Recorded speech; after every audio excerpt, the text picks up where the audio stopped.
I want you all to just think about your mom right now. I want you all to think about your mom, how much she means to you. Even if you don't have a mom or anything, just anybody that you look up to, that you just drive your spirit through, something like that. So on July 9th, 2022, I unfortunately went through the scariest moment of my life. I was driving home from Cumberland, my cousin's graduation party. I was on my way to Target to meet my girlfriend because we just like to walk around Target. It's something we just like to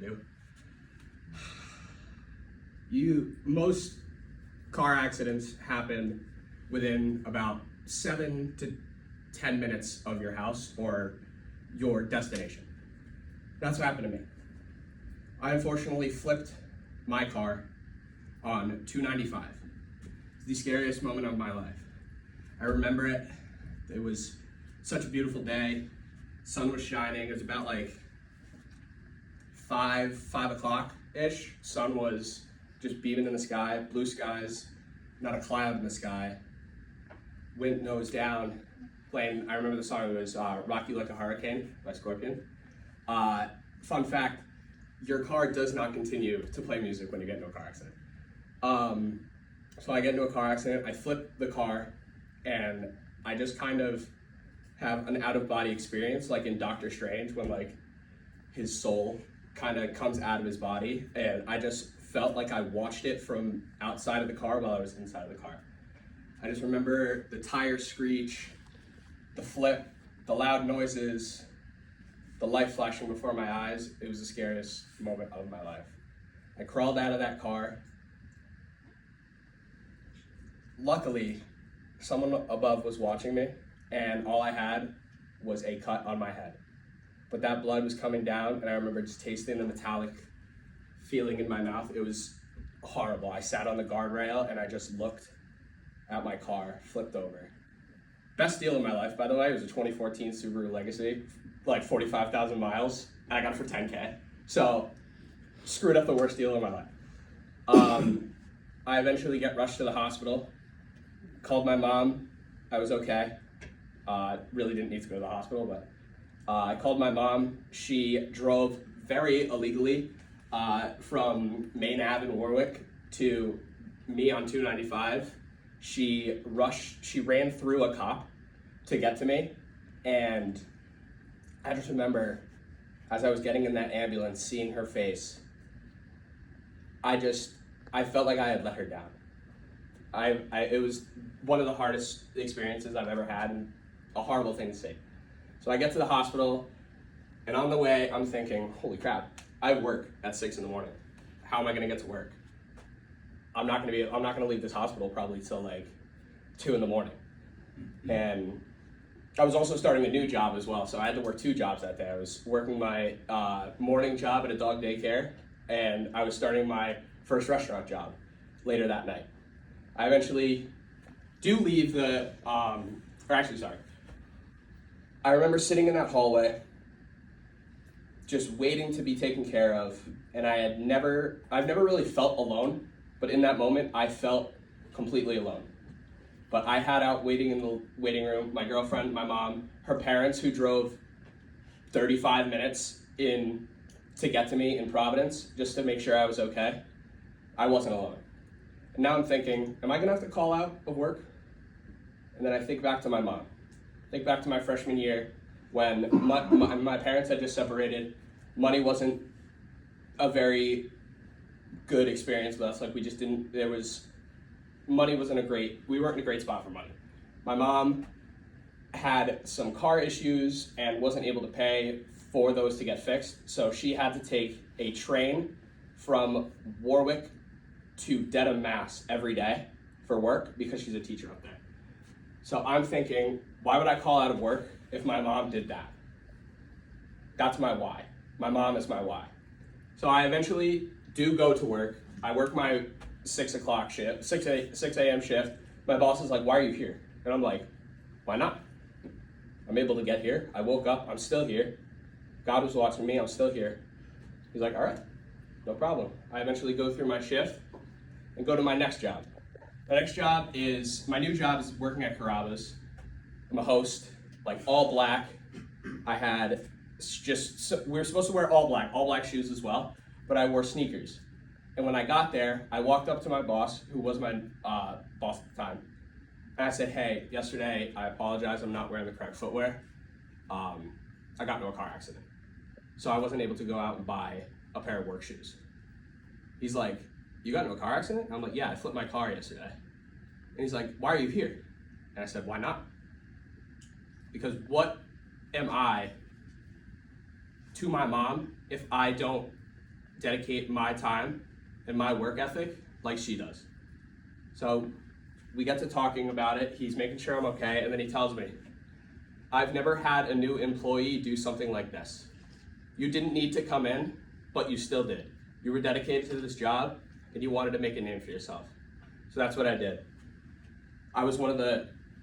I got some of the best shifts immediately because I was actually really good at my job. Eventually I get promoted to server, and through that experience, I'm able to now work at Back 40 and bartend, and it's what I love. I love it so much, and I dedicate that to my why, which is my mom, because I don't think I'd be here right now in the working world, in a university sense, without my mom. And that's your why. And that's basically, that's your why. It's my mom.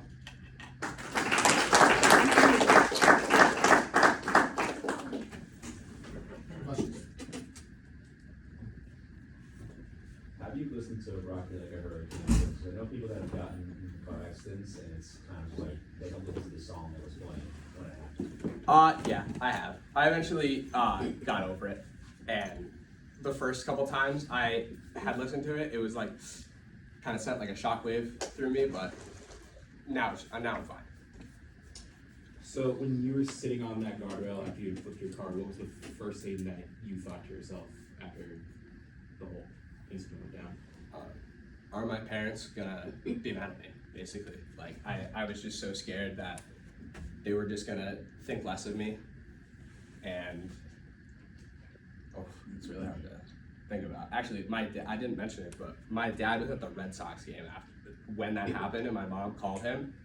He immediately, he was with a client, he immediately left, and that's another reason. That's also my why as well. My dad left the Red Sox game in like the second inning, and he was sitting on the third baseline, like some of the best seats I've ever had at Fenway. He left in the second inning. He lost the client because of it, but something like that.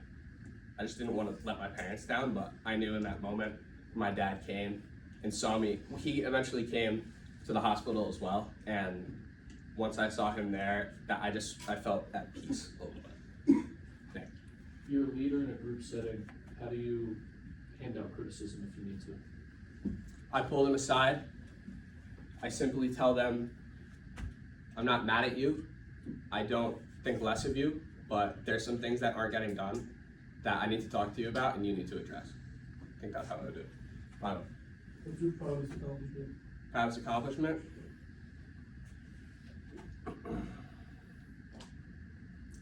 I'd probably say seeing the reaction of my mom the first time I worked on ESPN Plus. That was definitely it. She was crying, like happy tears. My dad took a video, and I think that's just making my parents proud. That's definitely my proudest accomplishment. Two parts. One is a statement. My music continued to play when I got in the car accident, so just saying it does happen. Two, where is your dream destination and why? Where is my dream destination? The top, definitely. My dream destination is working at Nesson and just commentating Red Sox games. That's my goal. That's my destination. That's where I want to be. Fuck. What's your favorite memory with your mother? My favorite memory with my mom. It's actually when I was 5 in Disney World. I was a very curious young child, and I decided to look into that pit outside of Rainforest Cafe, and it was a animatronic alligator, and it at that moment was opening its mouth, and it scared the hell out of me, and I ran for like 3 minutes straight, and it was actually my mom's reaction when she found me. She looked like she wanted to kick my ass, and I don't know, that's just something I remember like vividly. I don't remember like a whole lot from my young years, but that's definitely something I remember, and I think that's gonna be my favorite with my mom. Movie about your life. Who is playing you in the movie and who is directing the movie? All right, director is 100% Tarantino. Playing me is, ooh, damn.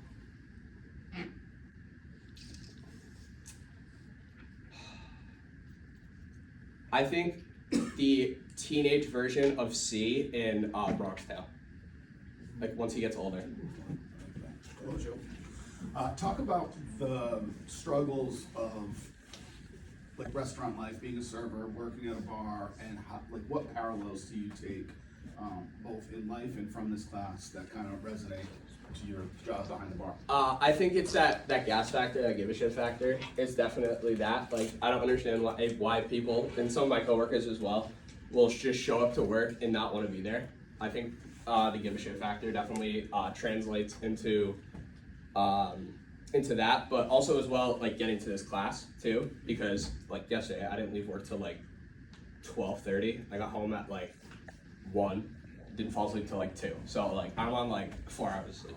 We're doing good. But yeah, it's just that give a shit factor. It's definitely that. Great job. Thank you.